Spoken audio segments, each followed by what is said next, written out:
Hello day 13 मा स्वागत छ। आज चाहिँ हामीले for loop and for each loop को बारेमा चाहिँ हेर्नेछौँ। त्यसको लागि एउटा डे 13 भनेर एउटा क्लास क्रिएट गरौँ। मेन मेथड पनि लेख्दिउँ, म बिर्सिन्छ कहिलेकाहीँ। ओके, फर र for each loop. Okay, for loop पहिला फर लुप लगाएर हेरौँ कस्तो हुँदो रहेछ जावामा। फर लुप भनेको कस्तो भनेको एउटा इटिरेट गर्ने ब्लक अफ कोडलाई चाहिँ एक्जिक्युट गर्ने हो। Execute block of code. Okay, execute गरिहेरौँ। For I is equal to 10। Okay, जसमा चाहिँ आईलाई त एउटा इन्टिजर दिउँ न त।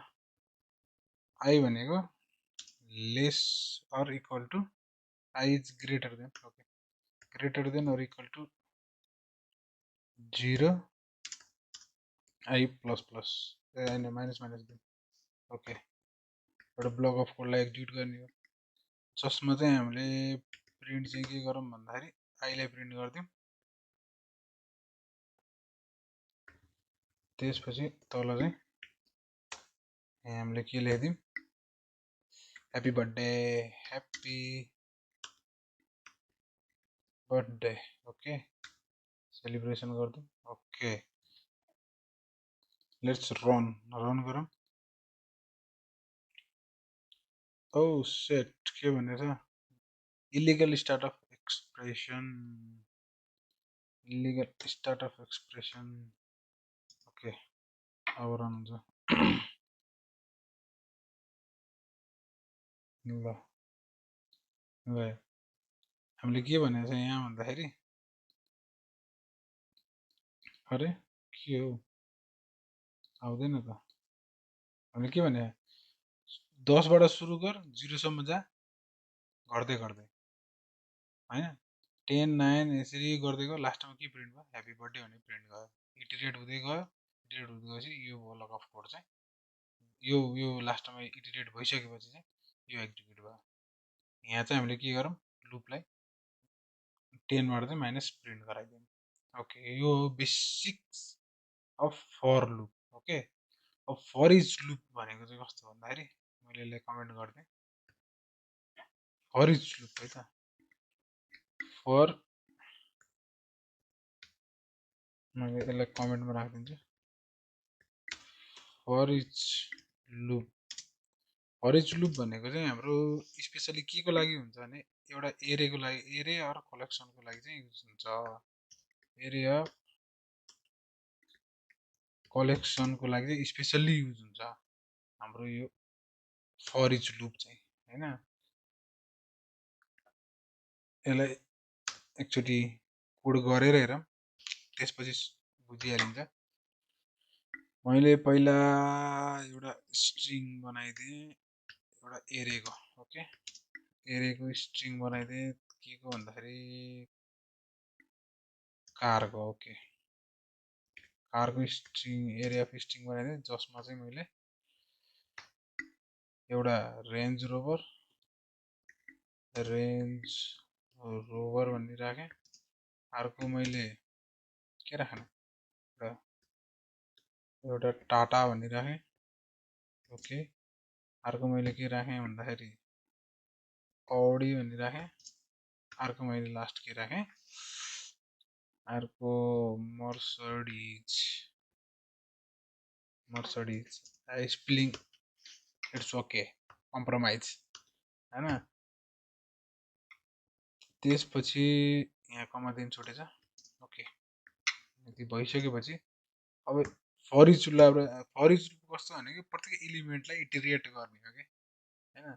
अब मैले फर के को स्ट्रिङ हो आई दिम इज इक्वल टु के लाई इटिरेट गर्ने त, कारलाई इटिरेट गरौँ।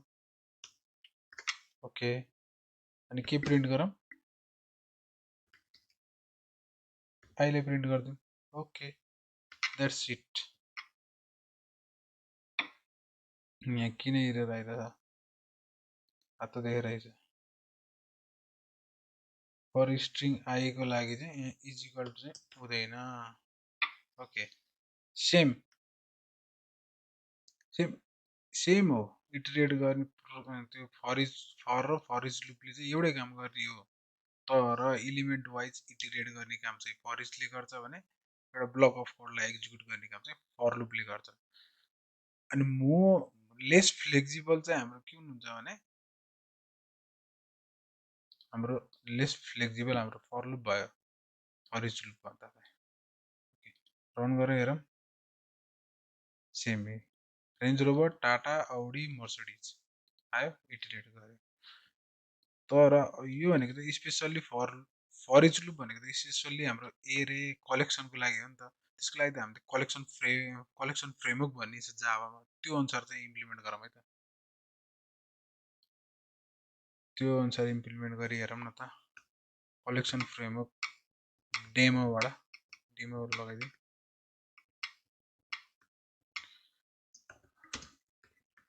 कलेक्सन फ्रेमवर्क युज गरौँ है त ओके कलेक्सन फ्रेमवर्क युज गरेर गरौँ है त त्यसको लागि मैले एरे लिस्ट भन्ने एउटा लिएँ एरे लिस्टमा मैले एरे लिस्टमा मैले स्ट्रिङै दिएँ स्ट्रिङ भनिदिएँ एनिमल्स भन्दा नि कारै दिउँ कार okay is equal to new array list okay new array list okay अब के गर्ने एरे लिस्टमा त एड गर्नु पर्यो कार डट एडमा चाहिँ मैले के गर्छु सेम रेन्ज रोभरै हान्छु यही नै राखौँ है के फरक आउँछ त यो दुइटामा एरे लिस्ट फरक त केही पनि आउँदैन उही प्रिन्ट हुन्छ नि त खासमा त यो तर मैले कलेक्सन फ्रेमवर्क युज गरेर चाहिँ गरिरहेको छु ओके यहाँ पनि हाम्रो यही नै हुन्छ ओके औडीवाला लिनु त r.add Audi okay r.add Mercedes okay Mercedes okay double print आयो ओके अब यसलाई रन गरी हेरौँ न त